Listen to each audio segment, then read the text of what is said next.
আসসালামু আলাইকুম সবাইকে। কেমন আছেন আপনারা? আশা করি অনেক ভালো আছেন। তো আজকে নিয়ে আসছি আমি অথেন্টিক মডেল টেস্টের ১৬ নং ইংরেজি অংশ নিয়ে। তো ১ থেকে ১৫ পর্যন্ত আপনারা আমার YouTube channel English search with Naim এই চ্যানেলে আপনারা সবগুলো ভিডিও পেয়ে যাবেন আশা করি। ওকে। আর আমি আবারও কৃতজ্ঞতা জানাচ্ছি আ মিজানুর রহমান স্যারকে এমন একটা বই দেওয়ার জন্য। আমি যত এটার ইংলিশ পার্টগুলো আ প্র্যাকটিস করছি, আমি যেটা বুঝতে পারছি স্যার কিন্তু খুব রিলেটেড করে। প্রাইমারি নিবন্ধন বলেন, আপনার মন্ত্রণালয় পরীক্ষাগুলো বলেন, এই যে এই ক্যাটাগরির যে পরীক্ষাগুলো আছে এগুলোর জন্য ইংলিশটা খুবই ইফেক্টিভ একটা ওয়েতে উনি এমসিকিউগুলো তৈরি করেছেন। যদি আপনারা ভালো করে ইংলিশে এমসিকিউগুলো করেন, ইংলিশে আশা করি আপনারা 20-এ 20 পাবেন, প্লাস আশা করি সমস্যা হবে না যদি এগুলো ভালো করে প্র্যাকটিস করেন। তাহলে শুরু করা যাক আজকের আলোচনা। হ্যাঁ, নাম্বার 1 কোয়েশ্চেনস হলো আমাদের স্পিড মানি। স্পিড মানি শব্দটি হলো একটি বাগধারা। স্পিড মানি শব্দটি হলো একটি বাগধারা যেটির অর্থ হলো ঘুষ দেওয়া। ঠিক আছে? তো ঘুষ এখানে কি দেখতে পাচ্ছি? আমরা ব্রাইব দেখতে পাচ্ছি। তাহলে আমাদের অ্যান্সার হলো এটা। 22 নম্বর হলো the antonym of ignore. Ignore শব্দটির অর্থ হলো অবহেলা করা। অবহেলা করা এখানে বিপরীত শব্দ কোনটার সাথে মিলবে? উঠ মানে হচ্ছে যোগ করা, ক্যাপটিভ মানে দাসত্ব, ডিনাই মানে অস্বীকার করা, নৌরিশ মানে হলো ভরণ পোষণ করা। তাহলে আমরা এখানে ইগনোরের সাথে অবহেলার সাথে অবহেলা করব নাকি ভরণ পোষণ করব? তাহলে বিপরীত হচ্ছে ভরণ পোষণ করব। তারপর ৩ নম্বরে হচ্ছে the team is made up of 11, অর্থাৎ টিমটি 11 জন সদস্য নিয়ে গঠিত হয়েছিল। মেড আপ অফ দিতে হবে। মেড আপ অফ মানে হচ্ছে গঠন করা। ঠিক আছে? তারপরে ২৪ নম্বরে যদি আমরা আসি তাহলে দেখতে পাবো এখানে খুবই সুন্দর একটা এক্সপ্রেশন দিছেন। হ্যাঁ, ২৪ নম্বরে আমরা সুন্দর একটা এক্সপ্রেশন দেখতে পাবো। এই ধরনের যদি কোয়েশ্চেনগুলো আসে, কিভাবে? The roads of Chittagong are wider. চট্টগ্রামের যে রাস্তাগুলো আছে সেগুলো প্রশস্ত দেন দোজ অফ ঢাকা। আমাদের মনে হতে পারে দেন ঢাকা, ঢাকার চেয়ে চট্টগ্রামের রাস্তাগুলো প্রশস্ত। এই দেন তো হবে না, কেন? এই দেন তো তখন বোঝাচ্ছে, তাহলে এটা হবে না, এমনিতেই হবে না। দেন ঢাকা মনে হতে পারে, এই দেন ঢাকা মানে তখন, আর দেন মানে চেয়ে।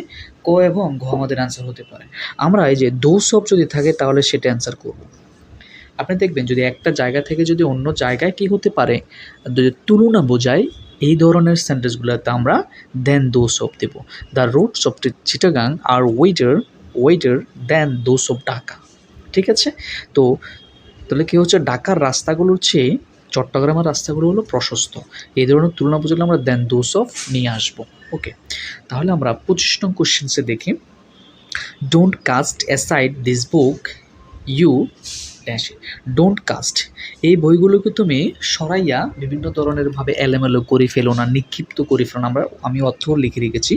ক্যাস্ট শব্দের অর্থ হলো নিক্ষিপ্ত করা, এলোমেলো করে এদিক থেকে ওদিকে ফালাই দেওয়া। অ্যাসাইড মানে হচ্ছে সরাইয়ে ফেলা। হ্যাঁ, don't cast aside this book, এইগুলো বইগুলোকে তুমি এলোমেলো করে বিক্ষিপ্তভাবে বিভিন্ন জায়গায় ফেলে দিও না। কারণ হচ্ছে 25 নম্বর হলো you had better keep it, বরং তোমাকে এটা রাখতে হবে। এখন আমার কথা হলো ইউ হ্যাড বেটার কেন হলো? You had better to keep. Had better হলো একটা মডাল ভার্ব। ঠিক আছে? Had better, had rather, would better, এগুলো হলো মডাল ভার্ব। তো মডাল ভার্বের পরে কোনোদিন টুটা হবে না, টু হবে না। Had to keep better, had to keep better আমার দরকার নেই। হ্যাড বেটার হতে পারে, হ্যাড রেদার হতে পারে, হ্যাড টু কিপ হবে না। তারপর হচ্ছে হ্যাড বেটার গিফট। গিফট হচ্ছে এখানে বিথিরি তো হবে না, তাহলে আমাদের সি নাম হচ্ছে অ্যান্সার, হ্যাড বেটার গিফট। তারপর আমরা চলে আসি 26 নম্বর প্রশ্নে। 26 নম্বর প্রশ্নে আমরা দেখতে পাচ্ছি which one of the following can be used as a relative pronoun. Relative pronoun হিসেবে কোনটি বাক্যে ব্যবহার হয়? রিলেটিভ প্রনাউন হলো বাক্যের মাঝখানে বসে যেগুলো দুইটা বাক্যের মাঝে সম্পর্ক স্থাপন করে সেগুলো হলো রিলেটিভ প্রনাউন। আর রিলেটিভ প্রনাউন যখন বাক্যের মাঝখানে বসবে সেটাকে, সেই সেন্টেন্সটাকে আপনি কমপ্লেক্স সেন্টেন্স হিসেবে ধরে নেবেন। ঠিক আছে? তো দিস দ্যাট, এখানে বেসিক্যালি আপনি দ্যাট জিনিসটাকে বাক্যের মাঝখানে পাবেন। যেমন আই নো দ্যাট, আমি এটা জানি যে ইট হ্যাপেন, এটা ঘটেছিল। হ্যাঁ, তারপর আমি উই নো দ্যাট, আমরা এটা জানি যে, অথবা উই নিউ দ্যাট, আমরা এটা জানতাম যে ইট ওয়াজ হ্যাপেন্ড, এটা হয়েছিল, ঘটেছিল। ঠিক আছে? তো দ্যাটটা বাক্যের মাঝখানে বসে। তারপর 27 নম্বর প্রশ্ন আমরা দেখছি বাক্যের শেষে যখন, খেয়াল করুন একটু, বাক্যের শেষ অংশ যখন একটা সময় নিয়ে মর্নিং এবং, অর্থাৎ মর্নিং একটা সময়, ইভিনিং একটা সময়, 2 আওয়ার্স একটা সময়, অথবা অ্যাট নাইট একটা সময়, এই যে বাক্যের শেষে যদি একটা সময় নিয়ে সিঞ্চ এবং ফর যখন বাক্যের শেষে একটা সময় নিয়ে কাজ করবে, ডেফিনেটলি সেটা কী হবে, প্রেজেন্ট পারফেক্ট কন্টিনিউয়াস হবে। তাহলে I have been waiting for you since morning, আমি তোমার জন্য মানে সকাল থেকে অপেক্ষা করতেছি, ঠিক আছে। তারপর আমরা চলে যাচ্ছি 28 নাম্বার প্রশ্নে। 28 নাম্বার দেখতে পাচ্ছি কি অফেসিভ করতে হবে, শি ওয়াজ রিডিং আ বুক, সে একটা বই পড়তেছিল। তো অ্যা বুক হলে এখানে অবজেক্ট অ্যা বুকটা আমরা দিয়ে দিলাম, যেহেতু পাস্ট কন্টিনিউয়াস, এই যে ওয়াজের পরে বিং হবে, ওয়াজের পরে কী হবে, পাস্ট কন্টিনিউয়াসে ওয়াজের পরে কী হবে, বিং হবে, রিড বাই হার। তাহলে এখানে হচ্ছে 28 নম্বরের সি। তারপর আমরা 29 নম্বর দেখতেছি দ্য অ্যান্টোনিম ফর ইনিমিক্যাল। ইনিমিক্যাল মানে হলো ক্ষতিকর। তো ইনিমিক্যাল শব্দটির বিপরীত কি, ফ্রেন্ডলি। এখানে কি বলতে হয় আপনাকে, ইনিমিক্যাল মানে যদি ক্ষতিকর হয়ে থাকে তাহলে এটার অ্যান্টোনিম বিপরীত হবে ফ্রেন্ডলি, বন্ধুত্বসুলভ। আর সবগুলো হচ্ছে এখানে ওর সিনোনিম, ঠিক আছে। 30 নম্বর প্রশ্ন আমরা দেখতে পাচ্ছি choose the correct sentence. Correction থেকে প্রশ্নটি এসেছে, he had been hanged for murder. আপনি একটু খেয়াল করুন, এখানে হ্যাং শব্দটির ফর্মটা জানতে হবে, B1 B2 B3গুলো আপনাকে একটু জানতে হবে, ঠিক আছে। আপনারা একটু খেয়াল করুন, এই যে হ্যাং শব্দটার দেখা যাচ্ছে, হ্যাঁ, এই যে হ্যাং শব্দটার B1 B2 ভিতরে খেয়াল করুন, হ্যাংড দুটাই কিন্তু কি এ আছে, ঠিক আছে। তো দুটাই যদি এ থাকে আমাদেরকে একটু মাথায় রাখতে হবে। তাহলে আপনার অ্যান্সার কোনটা হবে একটু দেখেন তো। আপনি নিজে ভাবুন যে হ্যাংড, হাং তাহলে কি কেন হবে, হবে না। হাং এসিয়ান হবে না, এসিয়ান হবে। তাহলে ব্যাস ডেফিনেটলি অ্যান্সার হচ্ছে এটা। আপনি জাস্ট এই ফর্মটা জানেন, হ্যাংড, ঠিক আছে। ওকে, আমরা চলে আসছি 31 নম্বর প্রশ্নে। 31 নম্বর একটা প্রশ্নের কি দেখা যাচ্ছে আমাদের, স্পেলিং দেখা যাচ্ছে, স্পেলিং, ঠিক আছে। আপনি একটু খেয়াল করে বসান তো, ভলান্টারি শব্দটি আমরা সবসময় ইউজ করি, এই যে ভলান্টারি, অন্যগুলোর সাথে দেখেন মিলবে না, ভলান্টারি, ঠিক আছে, ভলান্টারি, এগুলো এমনিতে আপনি পারবেন একটু দেখলে।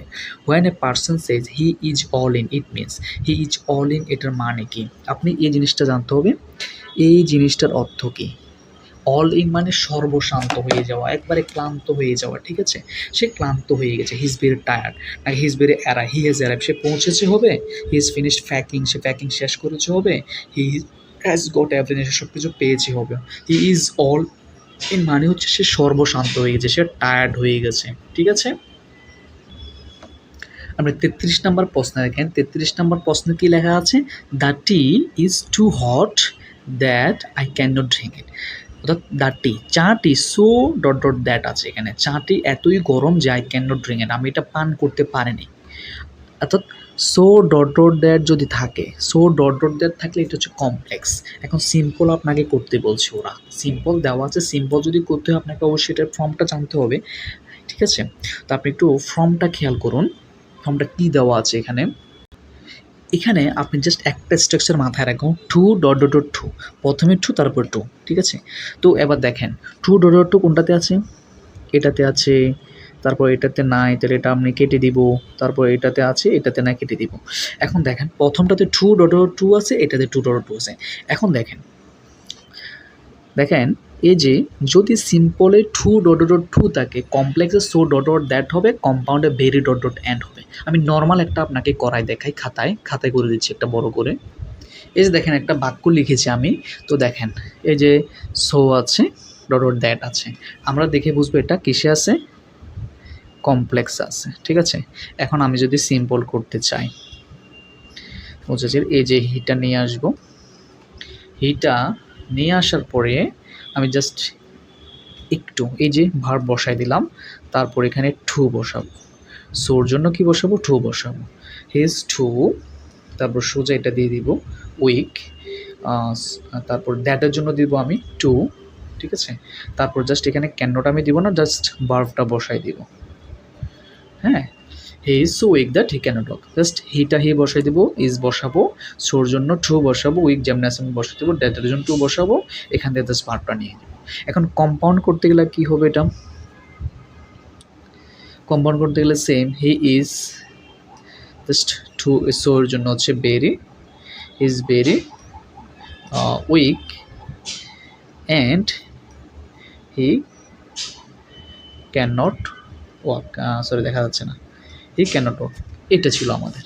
তাহলে এই যে সিম্পল কমপ্লেক্স কম্পাউন্ড, এটা হচ্ছে আপনার আসছে কোথায় থেকে, সো ডট ডট দ্যাট যদি থাকে কমপ্লেক্স, সিম্পল করতে গেলে just too dot dot to হবে, কম্পাউন্ড করতে গেলে ভেরি ডট ডট অ্যান্ড হবে। এবার আমাদের প্রশ্নটার সাথে আমরা মিলাই একটু।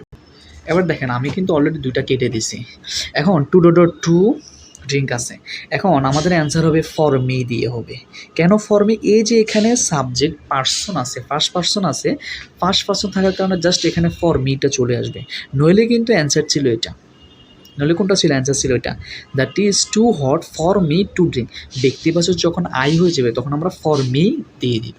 ঠিক আছে, ওকে। তাহলে আমরা চলে আসি 34 নম্বর প্রশ্নে। 34 নম্বর প্রশ্নে দেখা যাচ্ছে ডোন্ট হ্যাঙ্কার আফটার। হ্যাঙ্কারের পরে সর্বদা আফটার বসে, hanker after, don't hanker after illegal মানে, অবৈধ টাকাকে লালন পালন করিও না।